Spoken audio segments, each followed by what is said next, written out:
oli siis meenutus novembrist 96, aga nüüd on meil jõudnud meie nii-öelda online otsesaate üks võib-olla põnevaim hetk. Me muidugi täname kõiki 27 helistajat ja täname ka neid, kes püüdsid meile helistada, aga millega ei saanud ühendust või oli see telefon oli tõesti kogu aeg kinni. Ja Peetril on au ette lugeda siis need prillid ja CD-ROMi omanikud. Nii, ilusad Valentinesi firma poolt välja antavad või välja antud siin logoga, Valentinesi logoga väikese prillid lähevad siis Margusele. Margus siis küsis, et kuidas ehitaja üks jalgvärav elab ja Margus helistas meile 2 korda. Helistas meile lõpupoole ka veel ja küsis, nagu Margus ei on ta Põltsamaa saanud, ta on tipi Põltsamaalt ja need auhinnad jäävad meil ootama siis siia Kuku Raadio. No seda veel vaatab, seda saab helistada nendel numbritel võib-olla. Aga ma vaatan, et ka järgmine on Tartu kanti, eks. Ja teine prill, teised prillid lähevad lähevad Kasparile, kellel on ka siin Tartu kood tundub olevat. See Kaspar küsis meilt missivõistluste kohta Stockholmis, mis Alev Strömmil läks tegelikult järgmine kord meelest ära, oleks pidanud seda kommenteerima, kuidas Urve Uudile ja nende teistel kõikidel kenasti seal läks, aga see selleks. Ja CD-ROMi saab Taabivere inimene Julius. Nii et Julius andis meile niisuguse huvitava saatelõigu idee, et kuidas pannakse klaaskommi sisse moos. Ja ma arvan, et me võtame nüüd 6 aja pärast selle teema üles, kui midagi vahepeal ei juhtu ja midagi ei ole teha. Me peame teile ütlema, et 6 aja pärast on vist meie selle hooaja viimane saade ja Kreisi Raadio läheb siis puhkusele ja kõigi eelduste kohaselt me kohtume teiega sügisel jälle. Aga siin on aega. Nii, kordan veel kord üle, et prillid on võitnud endale siis Kaspar ja Margus, kes on Põltsamaalt, nagu me saime selguse, ja Julius, kes on pärit Tabiverest, sai endale auhinnaks CD-ROMi. Nii, palju õnne meie vald. Palju õnne, tähendab, need 2 võimalust on. Me teiega võetakse ilmselt siis telefoni teel ühendust või teine variant, et nad jäävad siia siis igal te saate ühte või teistpidi kätte ja alates siis esmaspäevast võite siia tulla. Nii, nüüd kuulame väikese muusikapala ja siis läheme jälle meenutuste rada pidi edasi Kreisi Raadio lainetel. Jah, eks kuulame.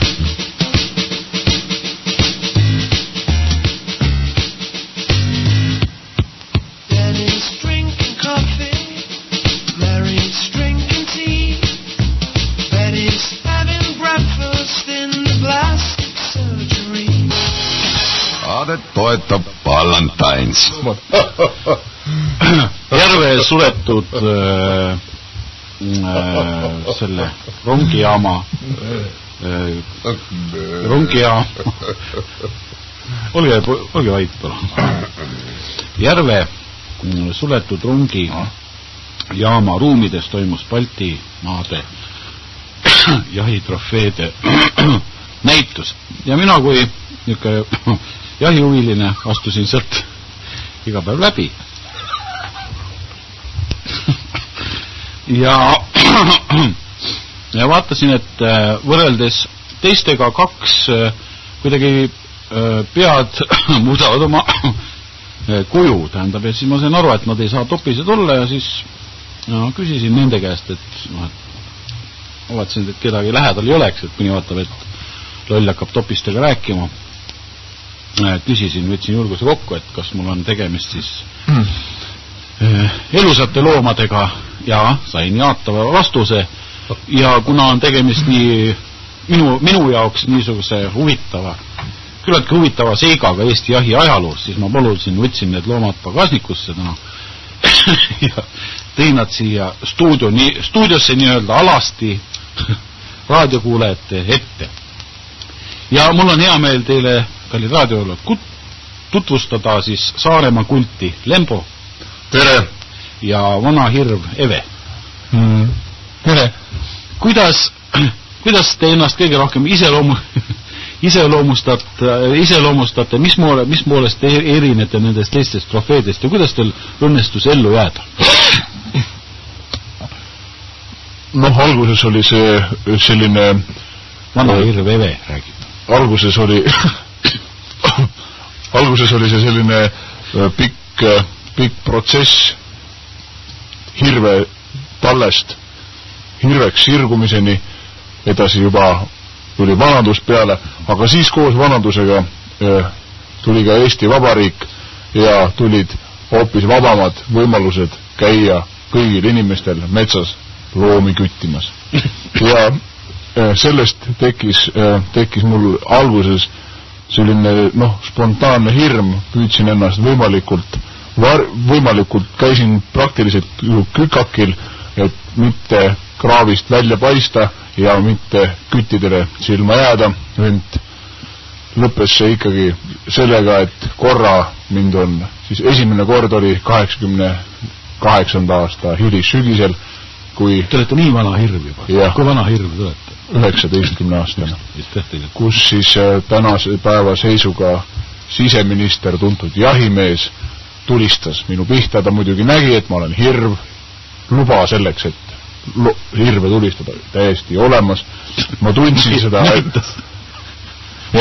ma nägin, tal oli luba käes ja ma ei jõudnud otsustada, kas heita küljeli või roomata minema, kui ta juba käis kärakas ja tundsin puusas väikest, ütleme sellist näpistust. Aga see läks vastav luud, ma olen nii vana loom, et vastav luud ja sealt, plauhti põrkas ta tagasi. Lembo. Jah. No minul kõigepealt tahaks öelda seda, et kuldiks olen ma sündinud ja kuldina ma ka suren. Ja minu mälestused lähevad sinna, kui ma olin väike kuldipoiss, jooksin ringi ja vanemad ütlesid, tule siia, paneme sulle nime. Mis on, mul oli üks mäng parajasti vaalendipostega, teiste kuldipoistega. Ma ei saanud aru, mis nimi ütles, järgmine kord me sind kuuletama ei hakka, nüüd oled sa Lembo, mine mängi edasi. Jooksingi ja meil oli peituse mäng, oli parajasti käsil, ma jooksin kogu ühe puu taha ja seal oli just üks jahimees, võttis püssi ja... Kas me ütleks ka nimed? Jaan oli mingi, Jaan, kohalik mees. Pärast ma sain, Jaan Rebane oli perekonna nimi, talumees. Nüüd on surnud. Põhimõtteliselt juba. Aga siis ta elas. Ja siis ta tulistas mind. Ja see oli esimene kord, kui ma sain tunda jahimehe käest elu hirmu ja valu. Kui see hakkas ka natuke meeldima. See tekitas hasarti. Tähendab, ta ei saanud mulle päris pihta, ta oli nagu riivast. Ja ma tahtsin, siis hakkas nagu inimene mind rohkem huvitama. Mind huvitas, et kas inimene ongi selline kovakäpp või saab kunagi, või saab ta pihta ka, ütleme, jooksvale metsseale, jooksvale kuldile. Välja mõeldud olümpiamäng, ma lugesin raamatut väga palju, käisin salajal linnas, öösel, murdsin raamatukogudesse sisse.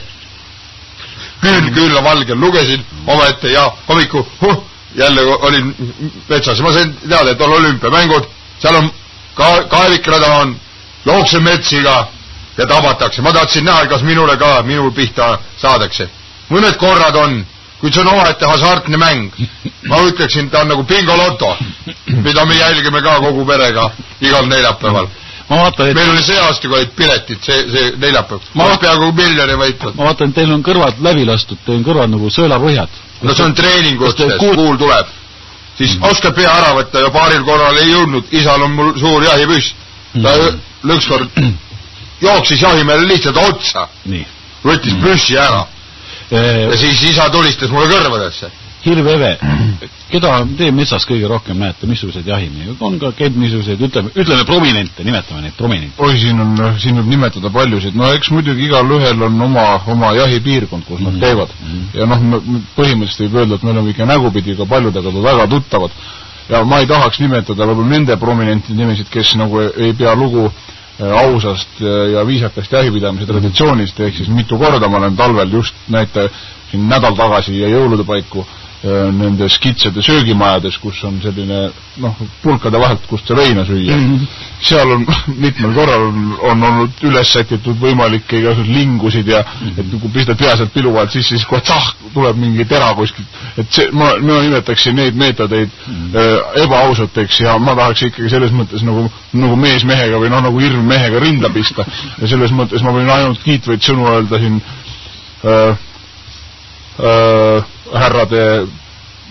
härrade kohta, kellega ma olen kokku puutunud.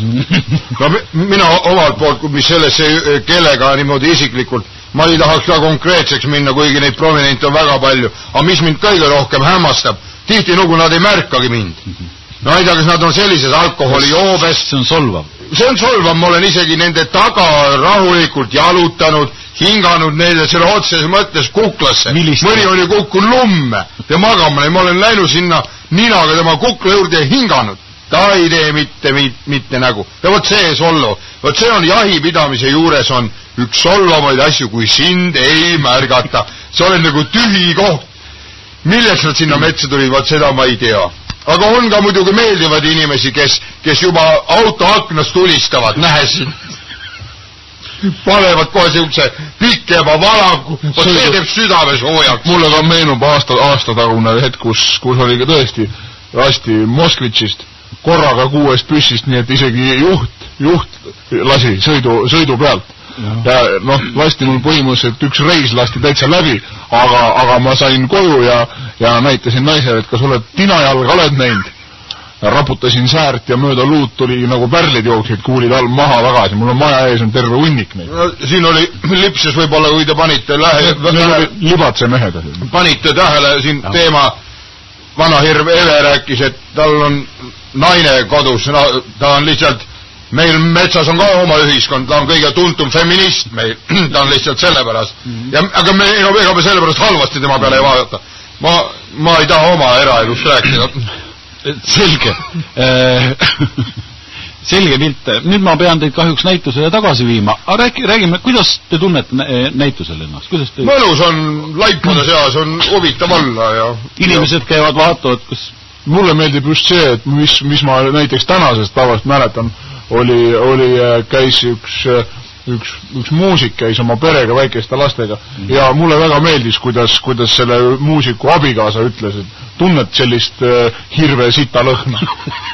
Et kui igal pool mujal on selline topis, need on ju põhimõtteliselt kaltsu täis, lommapead, sarved küljed, aga meie puhul on ikkagi tunda ka sellist, elu. Ärme salga, jah. Kuldi uriin, igaüks teab, mismoodi see võib tunduda. Aga see on elu, ega kui sa ühe koha peale ka ära käia, seal vahepeal ei saa ju. Siis tuleb, mis tuleb. Aga mulle meeldib ka selles, ja ma olen väga palju vanu tuttavaid näinud, näiteks üks teder, kes meie metsas elas, see kõmmutati maha siin paar aasta, nüüd vaatan, näe, topis tehtud, vaatab, teeb silma. Piltlikult öeldes. Jah. Nii kena, midagi ei ole teha, ma lubasin teid 7 sinna see näituse korraldajatele teid tagasi viia, lähme siis minu pagasnikusse.